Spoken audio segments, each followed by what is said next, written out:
Hello hi everyone, कैसे हैं सभी। तो देखिए आज जो है केमिस्ट्री का कुछ ऑब्जेक्टिव्स लेकर आया हूँ। कल आप लोग का सेटअप एग्ज़ाम है, तो सेटअप एग्ज़ाम में अच्छा से बनाइए, क्योंकि सेटअप एग्ज़ाम में जब अच्छा नंबर आएगा तो फिर आपको बोर्ड में भी दिया जाएगा कहीं ना कहीं। तो ये बहुत अच्छी बात है, ये सेटअप में अच्छा नंबर लाना।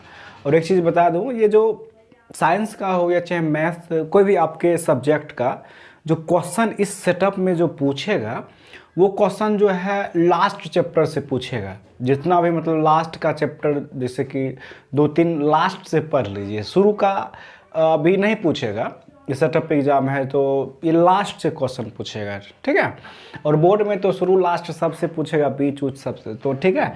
हम जो है ये क्वेश्चन कुछ जो हमको लग रहा है कि जो एग्ज़ाम में आने वाली क्वेश्चन है, भले ये सेटअप में नहीं आए कोई बात नहीं है हमें, बट बोर्ड में आ सकता है, ठीक है। तो चलिए, केमिस्ट्री का है, ये 20 क्वेश्चन है, मोस्ट वीवीआई क्वेश्चन है, जो कि हम अपने तरीके से इस क्वेश्चन को जो है आप लोग के सामने लेकर आया हूँ, जो मुझे अच्छा लगा। आपके एग्ज़ाम में आने की संभावना ये सारे क्वेश्चन है। तो हम सारे क्वेश्चन को हम अच्छा से स्टडी करेंगे, और मेरे साथ साथ आप इसको देखिएगा और इसको याद करने का प्रयास कीजिएगा।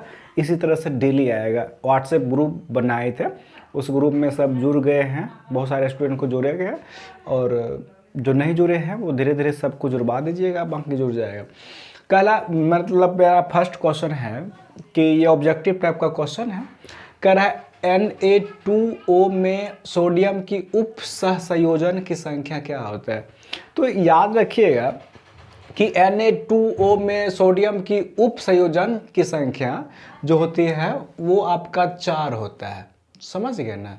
ये कहिएगा सर 4 क्यों होता है, तो ये कुछ ऐसे चीज़ होता है जिसको हमको याद करना पड़ेगा। देखिए सह, एक हम लोग लॉजिकली समझने का प्रयास करेंगे। जैसे देखिए सह, सह माने क्या होता है, सह माने क्या होता है, जैसे हिंदी सह अंग्रेजी, सह का मतलब होता है दो, एक साथ दो काम हो रहा है, सह। तो जिस टाइम आपको सह वाला बात आ जाएगा ना, यहाँ देखिए Na, यहाँ पे 2 है, लेकिन यहाँ पे क्या है कि जो यहाँ पे मतलब सह वाला बात आ रहा है, तो इसका हम लोग दुगुना कर देंगे। जब भी कभी क्वेश्चन पूछेगा Na2O में सोडियम की उप संयोजन की संख्या कितना है, तो हम लोग क्या करें, सह यानी कि 2 गो तो ये है और एगो 2 गो जोड़ देंगे, तो यानी कि 4 गो हो जाएगा, ठीक। बस ये कुछ लॉजिकली हम बता रहे हैं। फिर कह रहा है कांच डैश ठोस का उदाहरण है। देखिए कांच जो होता है ना, कांच अक्रिस्टलीय ठोस का उदाहरण है। याद रखिए कांच, बाल वाल कांच है, क्रिस्टलीय, क्रिस्टल नहीं कहते, क्रिस्टल और बॉडी मतलब कांच। देखिए कांच जो है बहुत ठोस तो नहीं कह सकते, लेकिन ठोस होता है, मतलब क्रिस्टल क्रिस्टल क्रिस्टल। तो कांच क्या है, एक क्रिस्टलीय ठोस का, सॉरी सॉरी सॉरी सॉरी मेरे से रो, कांच क्रिस्टलीय नहीं होगा, कांच है तो कांच अक्रिस्टलीय होगा। सॉरी मेरे से रो, ये कांच हम बोले ना कि कांच जो होता है ज़्यादा मजबूत नहीं होता है, गिरा बस टूट गया, मतलब उसमें कुछ है ही नहीं है, मतलब गिरा कहानी खत्म। तो कांच जो होगा अक्रिस्टलीय ठोस से बना होता है, जो कभी भी टूट जाएगा। कोई पूछे कांच, अरे भाई कांच तो तुरंत टूट जाता है, अर्थात अक्रिस्टलीय ठोस। समझ गए ना, वैसा ठोस जो मतलब नरम हो, मतलब गिरा कहानी खत्म। तो ये याद रखें, कुछ लॉजिकली याद रखिए, कांच कैसा है, अक्रिस्टलीय ठोस से बना होता है। अब फिर कह रहा है सरल घन में उपस्थित परमाणु द्वारा कुल आयतन का प्रभाज। देखिए कुल आयतन का प्रभाज याद रखिएगा, ये क्वेश्चन का जो है अक्रिस्टलीय, अक्रिस्टल अक्रिस्टलीय अक्रिस्टीय अक्रिस्टीय ना, अक्रिस्टलीय अक्रिस्टलीय होगा, अक्रिस्टलीय ये, ठीक। और फिर कह रहा है कि सरल घन में उपस्थित परमाणु द्वारा कुल आयतन का प्रभाज जो होता है ये π/6 होगा, ठीक है। ये जो होता है सरल घन में उपस्थित परमाणु द्वारा कुल आयतन का प्रभाज जो होता है π/6, याद रखिएगा π/6 होता है। फिर मेरे पास क्वेश्चन है चौथा क्वेश्चन कह रहा है प्रोटीनों में पाए जाने वाले एमिनो अम्ल जिन्हें मानव शरीर संश्लेषित करता है। देखिए प्रोटीन में पाए जाने वाले एमिनो अम्ल जिन्हें मानव शरीर संश्लेषित कर सकता है वो जो होता है वो यानी कि 10 है ना, उसकी संख्या जो होती है 10, जिसको हम लोग मानव इसको मतलब संश्लेषित कर सकता है एमिनो अम्ल जिसकी संख्या है 10। ठीक, याद रखिएगा। फिर मेरे पास नेक्स्ट क्वेश्चन है कि वसा के साथ आंत में अवशोषित होने वाले विटामिन। देखिए वसा का मतलब जो होता है शरीर में जो होता है ना मोटापा बढ़ाता है, तो वसा के साथ जो होता है कौन सा मतलब जो है वसा के साथ आंत में अवशोषित होने वाला विटामिन। देखिए वसा के साथ जो होता है ना आंत में जो अवशोषित होता है कौन सा विटामिन, तो विटामिन ए और विटामिन डी, याद रखिएगा। इस टाइप का आपके क्वेश्चन एग्जाम में पूछेगा। अब फिर कह रहा है कि मेरे पास है हीलियम का मुख्य स्रोत क्या है। मतलब जो हीलियम है ना, हीलियम कहाँ से आता है मुख्य रूप से, हीलियम जो होता है हीलियम का जो मतलब क्या है मुख्य स्रोत क्या है, हीलियम कहाँ से आता है, तो हीलियम का मुख्य स्रोत जो होता है मोनोजाइट, याद रखिएगा मोनोजाइट। हीलियम का मुख्य स्रोत क्या है मोनोजाइट, हीलियम मोनोजाइट, हीलियम का मुख्य स्रोत क्या है मोनोजाइट, याद रखिएगा ये। फिर कह रहा है मेरे पास नेक्स्ट क्वेश्चन है कि कह रहा है H2SO4 है। देखिए ये जो होता है ना यहाँ पे ये जो H2SO4 ये जो हो जाएगा अम्ल हो जाएगा आपका, अम्ल अम्ला जिसका स्वाद कैसा हो खट्टा हो, ये अम्ल हो जाएगा। कहेगा सर H2 हाइड्रोजन जखने आ गया तखने सोचिए ये खट्टा होने वाला है। ठीक है, अम्ल जिसका स्वाद खट्टा हो उसे अम्ल कहते हैं, और अम्ल का जो pH मान होता है 7 से कम होता है, जिसका 7 से अधिक होता है उसको बोलते हैं क्षारीय अम्ल, नहीं या क्षारीय बोलते हैं, या जिसका जो 7 जो होता है 7 से न ज़्यादा न कम, उदासीन 7 पानी का होता है। अगला कर है कि सबसे अधिक क्रियाशील।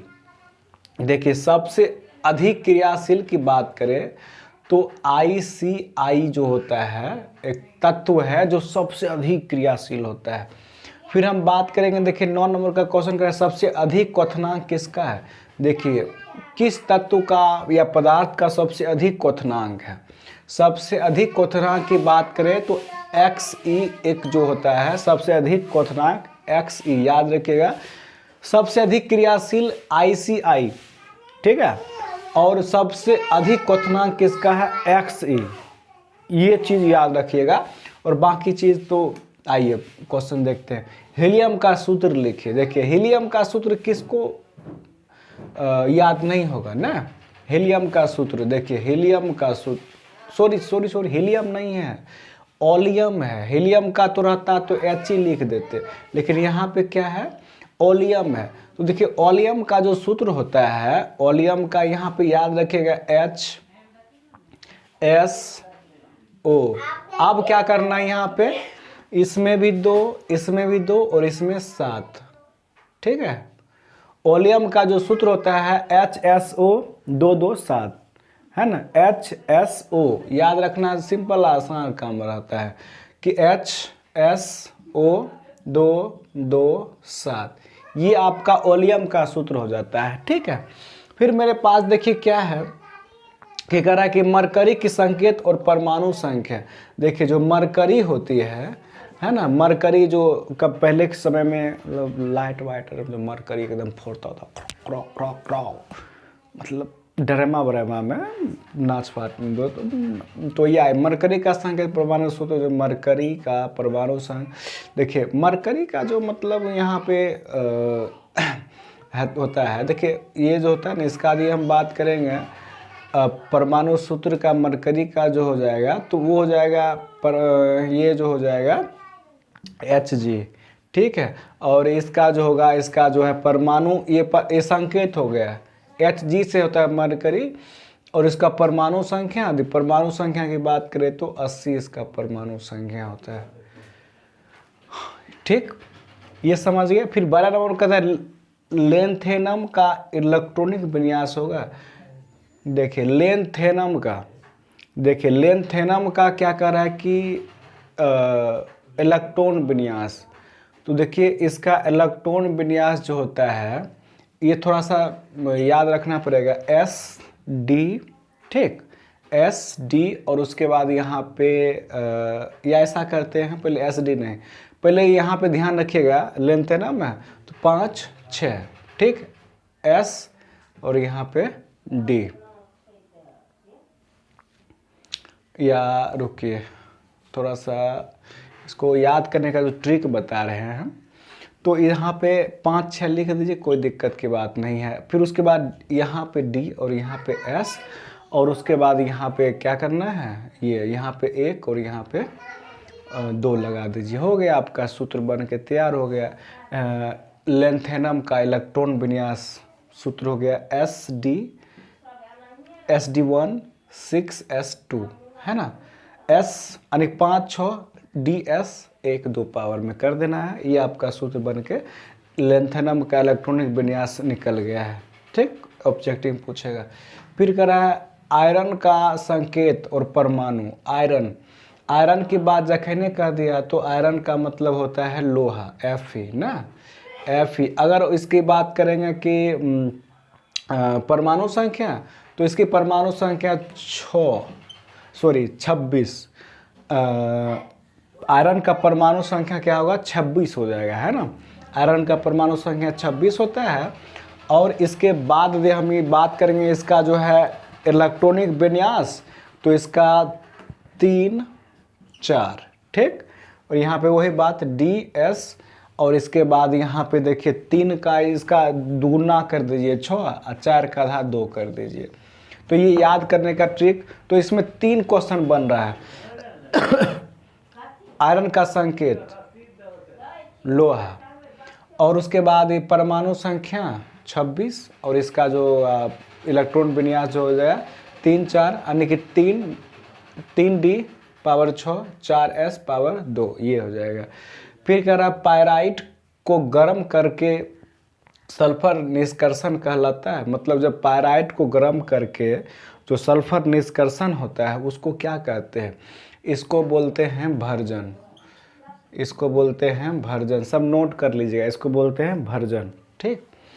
फिर मेरे पास एक क्वेश्चन आता है सिल्वर युक्त अयस्क, यानी कि सिल्वर के साथ जो अयस्क आता है उसको क्या कहते हैं, उसको बोलते हैं गेलेवा, उसको बोलते हैं गेलेवा, ठीक है।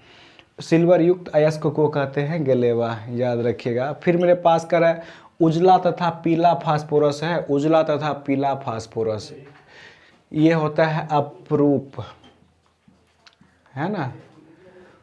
उजला तथा पीला फास्फोरस है क्या है, अपरूप है ये। हीलियम का सूत्र होता है, देखिए हीलियम का सूत्र अब बता रहे थे ऊपर में, हीलियम का सूत्र होता है He से हीलियम होता है। फिर मेरे पास क्वेश्चन है नाइट्रोजन और ऑक्सीजन है, नाइट्रोजन और ऑक्सीजन क्या है, ये अधातु है, ये अधातु है। फिर मेरे पास है कि जल का pH मान, तो जल हम बताए थे अभी कि जल जो होता है नहीं, इसका जो होता है ये नक्षारीय अम्लीय है, ये उदासीन विलयन है, ठीक है। इसका जो कि 7 होता है जल का pH मान। दूध से दही बनना कौन सी क्रिया, या मतलब इसमें चेंज हो, केमिकल चेंज हुआ, सॉरी केमिकल चेंज, दूध से दही बनना कौन सी क्रिया होगा, तो ये कौन सी क्रिया, तो ये रासायनिक क्रिया। दूध से दही बनना रासायनिक क्रिया, मतलब जब दूध से दही बना लीजिएगा फिर दही दूध नहीं बनेगा, तो यही होता है रासायनिक क्रिया, यानी पुनः उस अवस्था में नहीं आएगा। तो ये रहा आपका जो है 20 ऑब्जेक्टिव, इसको एक बार अच्छा से मतलब कर लीजिएगा, ठीक है, और इसको याद कर लीजिएगा, आपका सेटअप एग्जाम कल का एग्जाम में काम आएगा। बाकी हमने सारे क्वेश्चन का आंसर लिख दिया, बाकी PDF भी डाल देंगे। इसी तरह से डेली क्वेश्चन को देखते रहिए और अच्छा से पढ़ते रहिए, बाकी बोर्ड तक आपके साथ हैं हम लोग तब तक लिए। हाँ, इसमें जो होता है कमेंट और जो विषय में दिक्कत हुआ और वीडियो कैसा लगा, और एक लाइक और एक शेयर तो बनता है। तब तक लिए thank you so much video देखने के लिए।